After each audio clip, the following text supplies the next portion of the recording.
Meus amados, eu quero ler com você essa noite Eclesiastes 3:1. Meu coração está fervendo nessa palavra, irmão.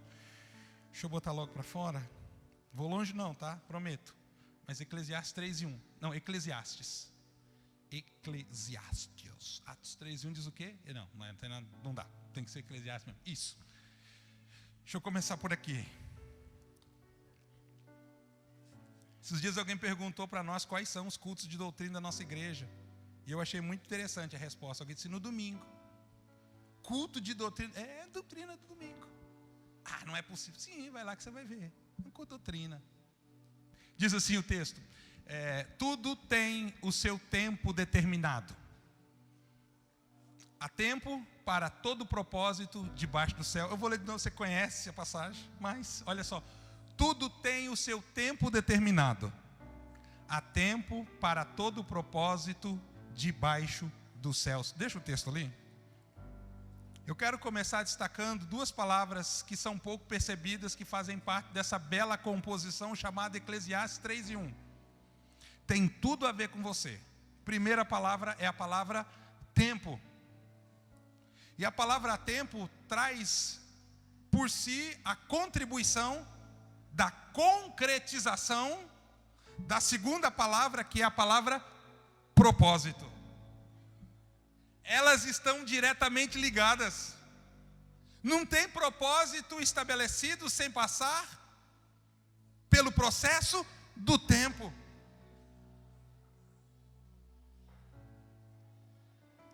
Também não adianta muito tempo para quem não tem propósito. Por quê? Porque suportar o tempo para viver o propósito vai te levar a fazer você passar pelo processo. Então, o que há entre o tempo e o propósito são as circunstâncias da vida, que Deus cria através de uma logística muito bem elaborada, para que, através do processo, você seja preparado para viver o propósito. O processo é para te levar a viver o propósito. Só que, é isso aí, irmã Janice. Só que tem o tempo. E esses últimos cultos têm sido meio assim, né? Lança o teu pão sobre as águas. Aí eu digo assim de novo: depois de quanto tempo, irmãos? Quanto tempo, irmãos? É muitos dias, são muitos dias. Não é logo ali, não é um dia, não é 3 dias, não é um mês. Depois de muitos dias. Entre o tempo e o propósito, o processo. E o processo são as circunstâncias das quais nós somos submetidos. Deus fala através do pastor, por incrível que pareça. Deus fala através do profeta. Deus fala principalmente através da Bíblia.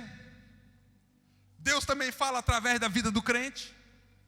E Deus ainda continua falando através das circunstâncias. De todas, a mais difícil não é de ouvir, é discernir. É o que Deus está falando através do processo, das circunstâncias. Nós fazemos a pergunta errada quando enfrentamos as adversidades da vida. Nós falamos assim: por que eu estou passando isso? Gente, quem é que já não fez essa pergunta, né, irmã Rosana? Por que é que eu estou passando por isso? A pergunta não é por que eu estou passando, é para quê? Para que eu estou passando por isso? É aonde que Deus quer me levar através deste fato. É o que Deus quer estabelecer na minha vida, porque o processo sinaliza duas coisas da parte de Deus. Primeiro, Deus quer comunicar algo comigo. Deus está me falando alguma coisa. Primeiro, Deus quer me falar comigo através da circunstância. Para um bom entendedor, Como é que é a frase? Lá na minha casa é diferente. Um pingo e um risco, Manuel Francisco. Minha mãe dizia lá que é pingo e para mim um pingo e um risco está escrito Manuel Francisco. Minha mãe que fala isso. Já eu cresci ouvindo isso. Meu filho, pingo e um risco, Manuel Francisco. Para o bom entendedor, uma letra basta. O problema é que as pessoas patinam em algumas circunstâncias, questionam o que estão acontecendo e não param para ouvir o que Deus está falando através daquela circunstância. Não é voz, não é falado voz, é Deus falando a linguagem dos sinais. Quem tem mais de 20 anos de fé aqui, vai lembrar que antigamente a gente não orava assim, fala Deus. A gente dizia, mostra Deus. Como mudou, né? Não, o Senhor vai te mostrar. Nós falamos, o Senhor vai te mostrar, não era falar. A gente conseguia ouvir Deus através do que nós estávamos vendo. Me mostra, Senhor, me mostra. Não tinha negócio, fala, me mostra. Então não tem voz audível. Tem uma visão em relação a uma circunstância e o Senhor está comunicando algo ao seu espírito. O que é que Deus está te falando através disso que está enfrentando, irmão? Porque por pior que seja a circunstância, ela tem o propósito de contribuir para o propósito. O que é que Deus está falando através disso que está enfrentando? Segundo, para nós ganharmos tempo. Primeiro, Deus fala através das circunstâncias. Segundo, Deus permite circunstâncias para mudar coisas em nossa vida. Quando chega ao ponto de Deus permitir circunstâncias para provocarem mudanças, é porque Deus já falou e a pessoa não reagiu à voz dele. Então, se você é de Deus, quer ver a ação de Deus, deu a Deus legalidade para que ele haja, e se ele falou e repetiu e continuou falando e você não está ouvindo, então Deus vai parar de falar e vai permitir com que as circunstâncias provoquem alguns tipos de mudança. Contar um segredo para vocês. Irmão, quer ver eu orando? Eu oro, graças a Deus, luto, como todos aqui, para manter uma vida regular de oração. Mas você quer ver eu orando? Irmão, eu sou um leão da oração e na luta. Ah, irmão, parece que eu assim, ó, começa muita vitória, a gente dá uma relaxadinha, né? Aí o Senhor, vou sentar aqui, aí o Senhor deixa uma lutazinha porque Ele quer mudar a minha postura e me leva. Mas eu vou por oração, 3h16, eu estou lá, 3h16 é meu horário, minha religião da oração, 3h16, vou por oração. Aí ora, irmão, aí ora, aí deito, daqui a pouco eu falo, vou dar mais uma oradinha. Circunstâncias também são permissões de Deus para provocar algumas mudanças, para convergir no propósito. O problema é que, às vezes, a dureza de coração faz com que nem toda circunstância mude um indivíduo. E Deus, sendo soberano, também está condicionado à permissão da ação do coração de quem recebe, às vezes se limita. Mas Deus, em todo o tempo, através de uma logística muito bem elaborada, trabalha para que as promessas dele se cumpram na sua vida. Você já desistiu de coisas em Deus que Deus não desistiu de você ainda. Não vou mais, não vou fazer mais, não serei mais, não atuarei mais, não falarei mais, não cantarei mais, não pregarei mais, não mais. E Deus ainda continua, através das circunstâncias, criando situações para que aquela brasa não se transforme em só cinza em teu coração.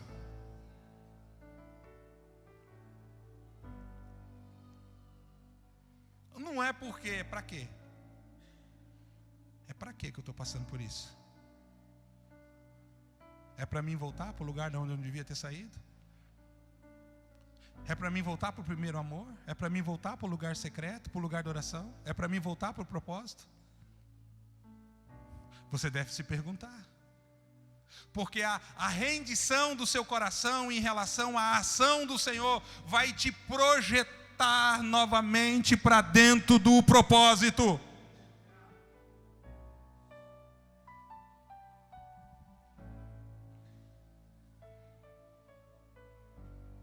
Frase de para-choque de caminhão.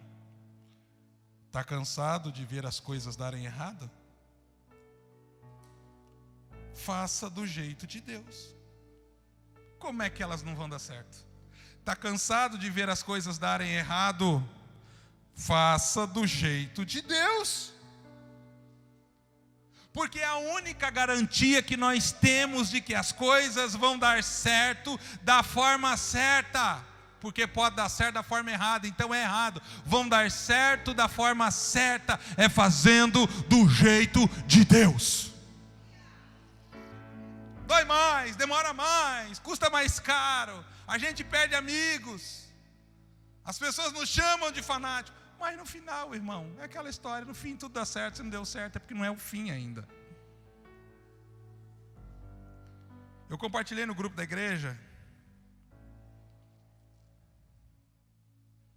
um fato de que me chamou muita atenção, é a passagem da ressurreição de Lázaro. Porque tem tudo a ver com o texto em que nós lemos, tempo e propósito. E tudo que você lê, tudo que você começa a ler pela conclusão, torna toda a história leviana. Parece que foi fácil, irmão. Quando você lê assim, ó, e disse Jesus, que queres que eu te faça? E disse o cego, mestre, eu quero ver. E disse Jesus, veja. Parece que foi só isso. Não parece que não teve um homem que levantou de manhã e foi para a beira do caminho, como todos os dias?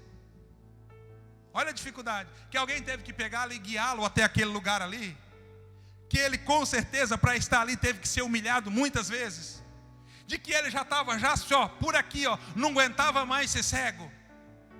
E Jesus entrando, saindo naquela cidade, aquele monte de gente pedindo milagre, Jesus lá. Quando você lê pela conclusão, se torna muito fácil. Quando nós olhamos para a ressurreição, o milagre da ressurreição na vida de Lázaro, parece que foi só Jesus, chegou assim, Lázaro, sai para fora. E Lázaro, vou até afinar a voz, e Lázaro, saiu. Lázaro, sai para fora. E Lázaro, saiu. Não é assim não. Quando você ver alguém andando em milagre, quando você ver alguém andando em promessa, quando você ver alguém com os seus pés firmados em propósito, eu quero que você entenda que esta pessoa passou por um duro processo. Não, irmão, não foi fácil não. É que a conclusão, o análise, começando pela conclusão, vai levar as pessoas a falar aquelas frases assim que tira o mérito do Todo-Poderoso e do Filho do Todo-Poderoso. Vai dizer assim, foi sorte. Nossa, que sorte. Como assim sorte? É quando você levantou de madrugada, ninguém estava lá. Quando você teve que renunciar a algumas coisas, não estavam lá. É que a parte mais pesada você fez quando você estava sozinho, não tinha ninguém para te ajudar. Ou senão, vou dizer assim, nossa, do nada. Não foi do nada, foi de Deus mesmo. Não, essas coisas assim, você não acha por aí. Nossa, como assim aconteceu? Aí um outro disse assim, foi rápido, hein? Rápido não era você, amado, estava esperando, sentado lá, depois que fez tudo, agora senta e espera. Era bem o 37:4 do Salmo, deleita-te no Senhor, deita e descansa, porque você vai ter um chá de espera, até que Ele realize o desejo do teu coração. Você vai ter que ter tempo para dormir, porque às vezes demora. Deleita-te no Senhor e Ele concederá o desejo do teu coração. Quando é que Ele considera, realiza o desejo do meu coração? Depois que eu espero. Então o processo traz esse tipo de situação. E quando você olha para a vida de Lázaro, o que o Senhor fez, pela conclusão, você não consegue ver uma logística embutida em relação àquilo dali e as quantidades de situações que precisaram ser resolvidas. Eu anotei aqui 4 frases. Não sei se falarei as 4, daqui a pouco eu vou apresentar uma criança, uma princesa linda, membro mais novo, não existe membra, tá? Membro mais novo dessa igreja, a princesa Manu, é o membro mais novo aqui da MFA, que nós vamos receber.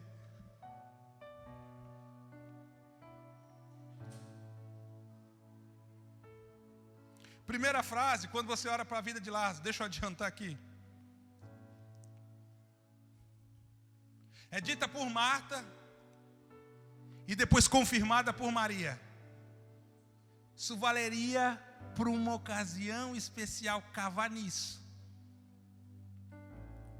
Entenda, elas mandam avisar Jesus que Lázaro está doente. Jesus não vem a socorro de Lázaro no momento em que ele é solicitado. Lázaro morre, Jesus volta. Quando Jesus volta, a Bíblia diz assim, que faziam 4 dias que Lázaro havia sido sepultado. Irmão, se fazia 4 dias que Lázaro foi sepultado, no mínimo devia fazer 6 dias que Lázaro teria morrido. Pelo menos umas 48 horas para que aquele corpo fosse velado, porque as pessoas vinham de longe e vinham de a pé.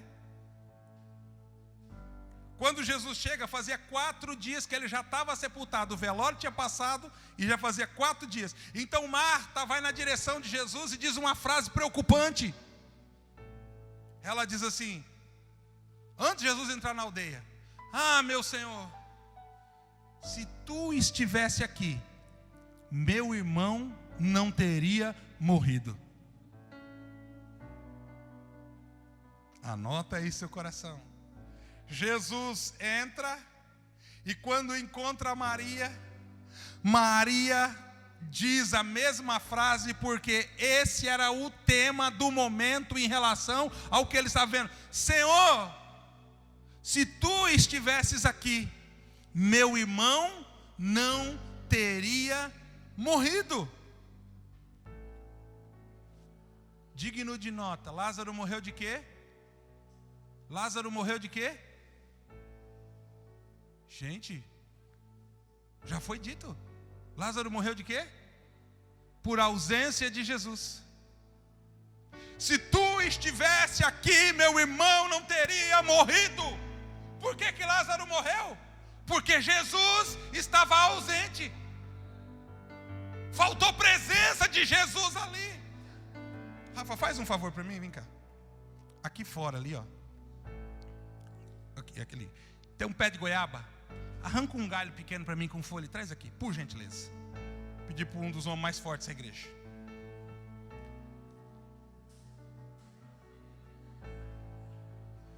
Um dos mais musculosos aqui, irmãos, mais bonito.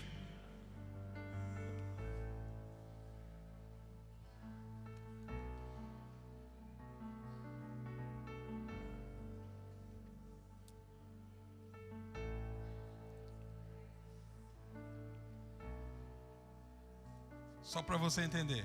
Acho que ele vai trazer. Fui falar de forte, ele vai querer arrancar uma árvore toda agora. Ai, isso, mas eu estou falando que o bicho é top. Obrigado, papai. Se tu estivesses aqui, meu irmão não teria morrido. Quanto tempo você acha que esse galho com folhas vai permanecer desse jeito aqui?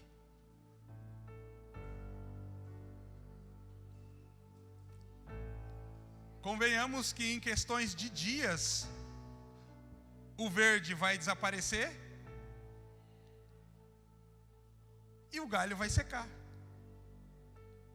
Por quê?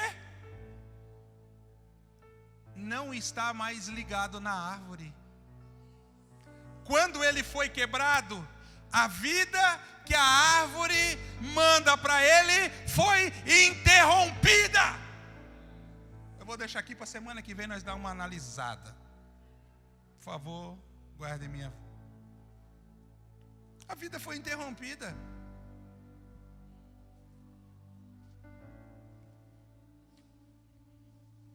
Mas agora ainda tem folha como se estivesse viva. Não mudou nada. Tem flexibilidade. Oh, que varinha boa, tive uma ideia, hein? Everton Filho, Amanda, por favor. Tem flexibilidade ainda de uma vara verde.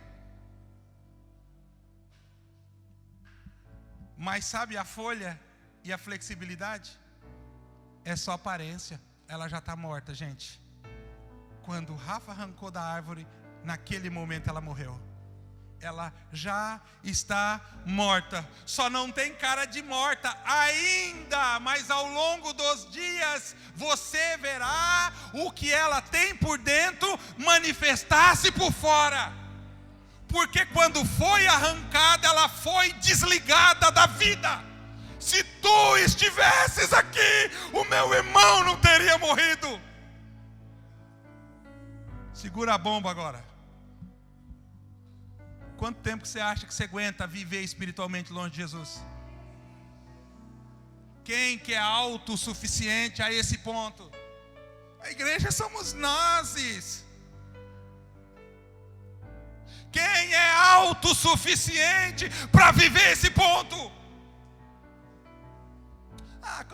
Quando dá eu vou, quando eu quiser eu vou, quando der saudade eu vou.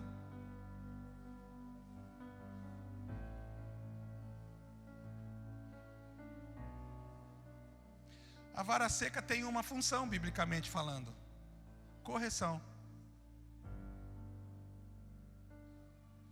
Mas quando ela é desligada da árvore, ela perde a sua principal propriedade: produzir frutos. Nunca mais.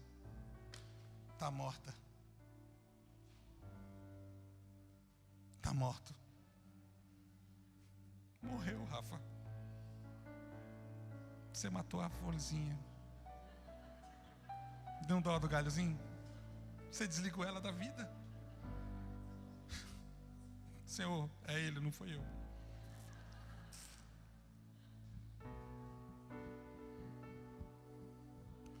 Pastor, por que ela morreu? Porque ela está longe da árvore. Por que algumas pessoas morrem espiritualmente? Porque insistem em viver longe de Jesus.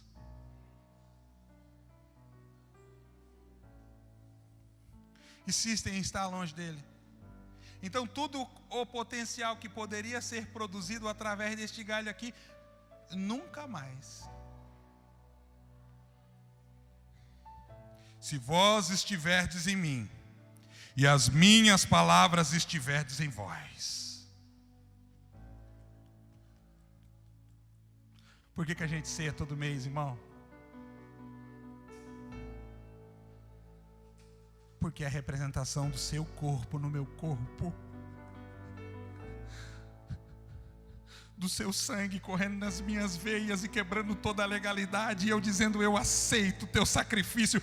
Oração de apropriação. Eu recebo com gosto aquilo que o Senhor fez por mim. É o Senhor em mim, sou eu no Senhor.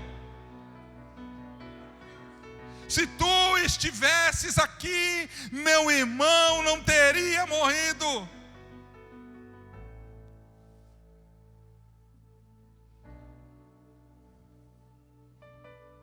Sabe qual é as áreas da nossa vida que tem mais carência de Deus? Porque, vamos falar a verdade, irmão, tem vez que uma coisa vai bem e a outra vai mal. Como é que pode? Eu estou bem, eu vou trazer para um contexto geral. Estou bem financeiramente, mas está com o casamento arrebentado. Eu não. Graças a Deus o casamento está bem. Pelo menos o casamento está bem. Graças a Deus, né? Chegou do retiro hoje. Já à noite vai ter avivamento.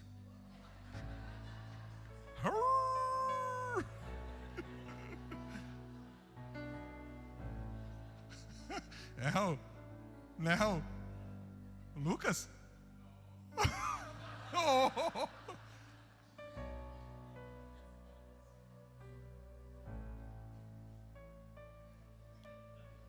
Estou falando para o pastor Luan lá.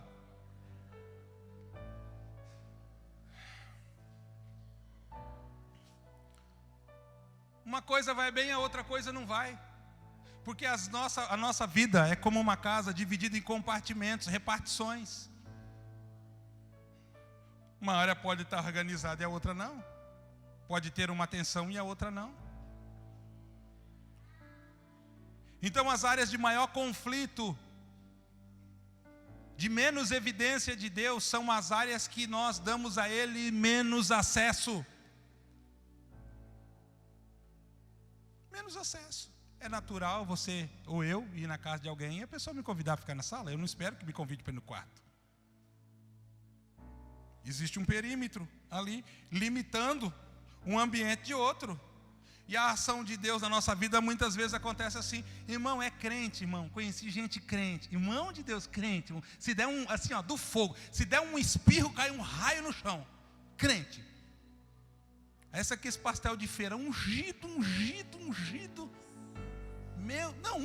irmão. Mas tem dificuldade de prosperar na vida. Como é que pode ser tão crente? É crente.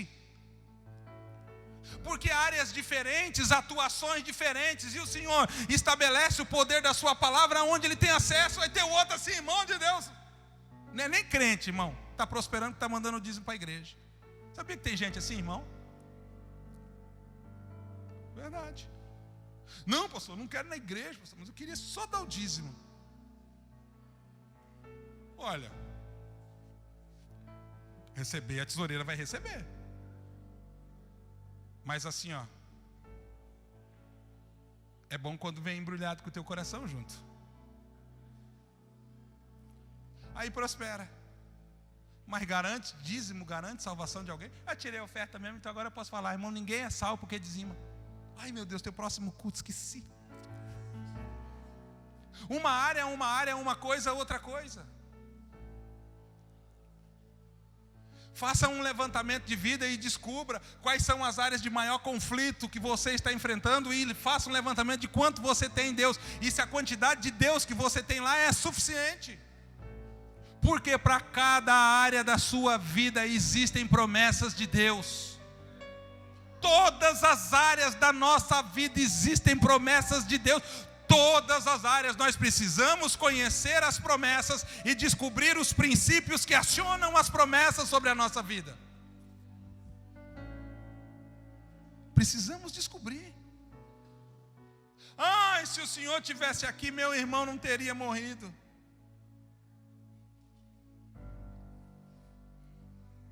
Finalizo hoje com esse segundo ponto. Tratamos os outros dois depois.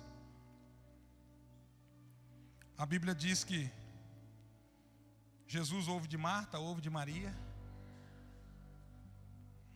em meio à sua caminhada em direção ao túmulo, quando ele chega lá no túmulo. E Maria dizendo, se o Senhor estivesse aqui, meu irmão não teria morrido. Se o Senhor estivesse aqui, meu irmão... se o Senhor tivesse... Jesus chega lá no túmulo. A Bíblia diz que ele chora. Ele olha para a porta do túmulo e diz assim, tirai a pedra. A palavra, tirai a pedra. Deixa eu fazer uma correção aqui para você entender, porque a gente entende assim que é uma pedra muito grande e redonda, que alguém foi rolando essa pedra até lá. Imagina talhar uma pedra assim, foi rolando essa pedra até lá, pum, encaixou na boca do túmulo. Não era sepultura, era túmulo. Não era enterrado, era guardado dentro de um buraco, uma caverna. Colocava-se o corpo lá dentro, passava-se por um processo de preparação em relação ao corpo, aonde esse corpo era atado com ataduras. Lembra um pouco assim de longe aquele negócio da mumificação, mas não era bem isso. E pegava-se muitas pedras, como quem constrói uma casa de tijolos, ia colocando pedra sobre pedra, assim, ó, pedra, argamassa, pedra, aí aquele tipo lá de argamassa daquele tempo, mais pedra e argamassa, mais pedra, e levantava uma parede de pedras irregulares, cada uma com um tamanho diferente, mas todas junto com as argamassas, acabava se juntando, selava-se a porta deste túmulo. Jesus chega ali e diz assim, ó, tirai a pedra. Irmão, o Cristo que tem poder para ressuscitar os mortos, não tem poder para mandar as pedras saírem?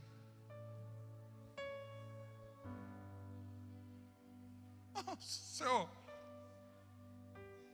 se o Senhor tem poder para ressuscitar o morto, manda as pedras sair também. Tirai as pedras. Tirai as pedras. O morto estava morto. Porque a pedra estava lá. Não eram pedras apenas que selavam um túmulo, mas eram pedras que criavam uma barreira, um bloqueio, para que a palavra de vida viesse aos ouvidos do morto. Tirai a pedra. Por que ele não tira a pedra? Isso é simples, mas é um fato. Aquilo que você pode fazer, ele não vai fazer por você. Ele não colocou aquela pedra lá. Tirai a pedra.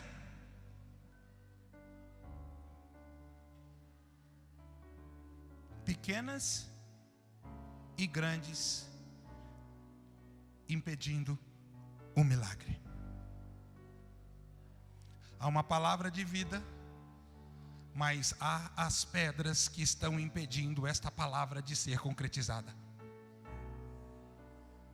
Pedrinhas foram colocadas e pedronas junto também, para selar e impedir que a palavra de vida chegue naquele lugar.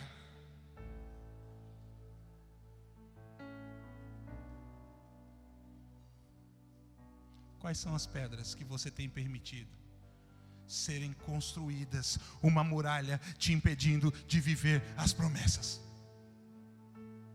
Quais são, não é qual é, quais são as pedras que têm impedido você de viver as promessas?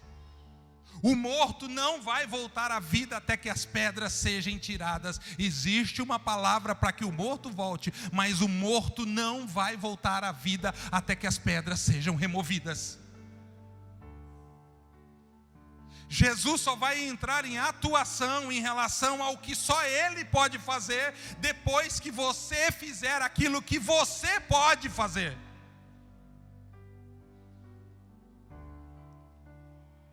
Embora Ele tenha poder para ressuscitar o morto, as pedras estão impedindo a sua ação. Tirai as pedras. Tirai as pedras.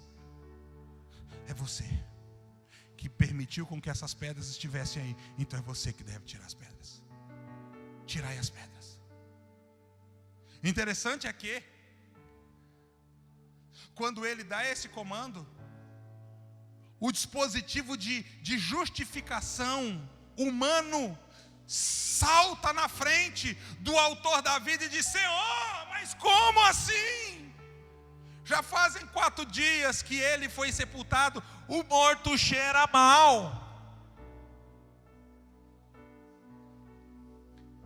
Então, tempo é alinhado a propósito, porque as circunstâncias estão visíveis ali. Jesus diz assim: eu não te disse que se tu creres, tu verás a glória de Deus? O propósito é revelado naquele momento, porque Ele deixou claro desde o primeiro instante que tudo aquilo que aconteceu é para que o nome do Senhor fosse glorificado através daquilo. Mas o propósito está parado, porque existem pedras que devem ser removidas. As pedras param o propósito enquanto o tempo passa. O que para é o propósito, não é o tempo. O que para é o propósito, não é o tempo. Irmão, guarde o que eu estou falando. O que para é o propósito, é você, não é o tempo.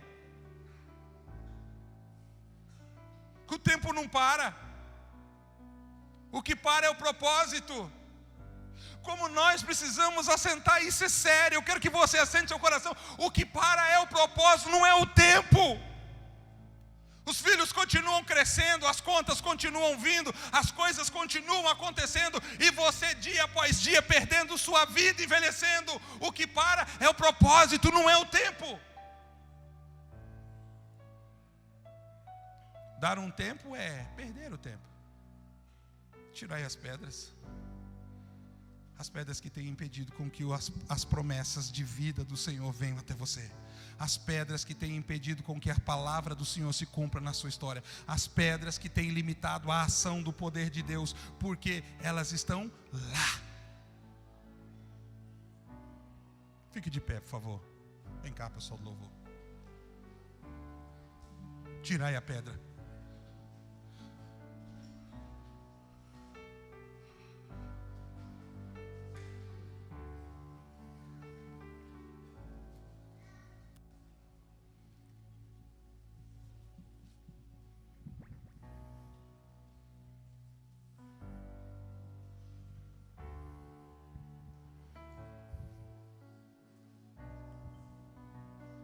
Deixa eu quebrar o constrangimento aqui. Ó, pronto.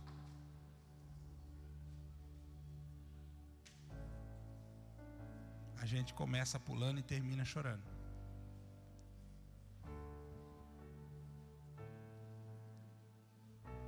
Tirai as pedras.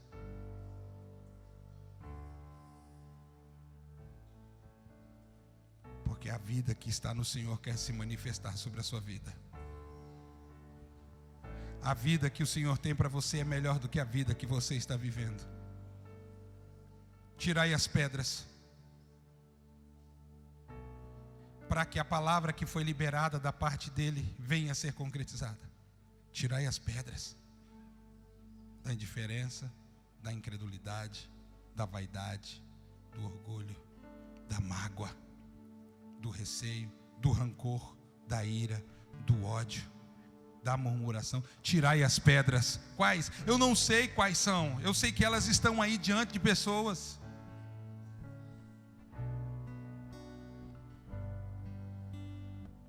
Ei,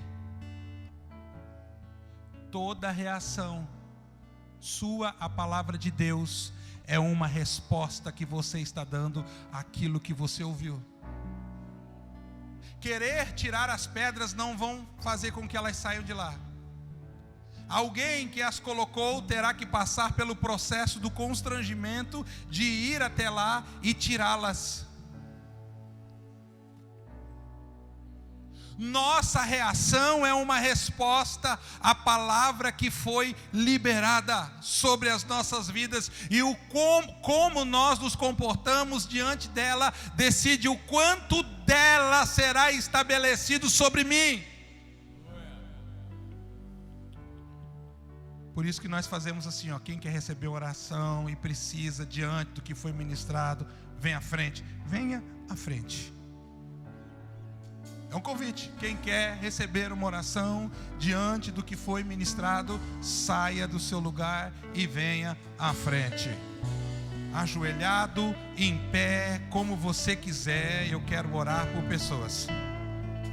Eu quero orar por pessoas. Ajoelhado, em pé, como você quiser, eu quero orar por pessoas.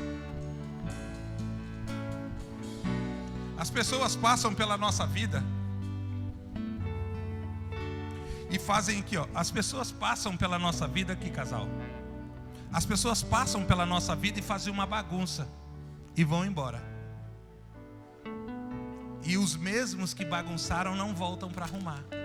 Não é assim? Aí vem, bagunça tudo e vão embora. E não volta para arrumar. Sabe por quê?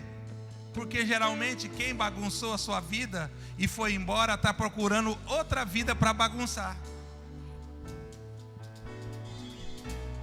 O problema é que eles estão bagunçando outra vida e nós aqui estamos lidando com a bagunça que eles deixaram na nossa alma, no nosso espírito, na nossa vida com Deus, na nossa emoção, no nosso coração, no nosso sentimento, no nosso corpo físico, mas eles foram embora. Então o meu conselho, se bagunçar a tua vida, a vida é tua, você precisa consertá-la. Não espere com que as pessoas que bagunçaram a tua vida volte para consertá-las, porque se você esperar, você vai ficar uma vida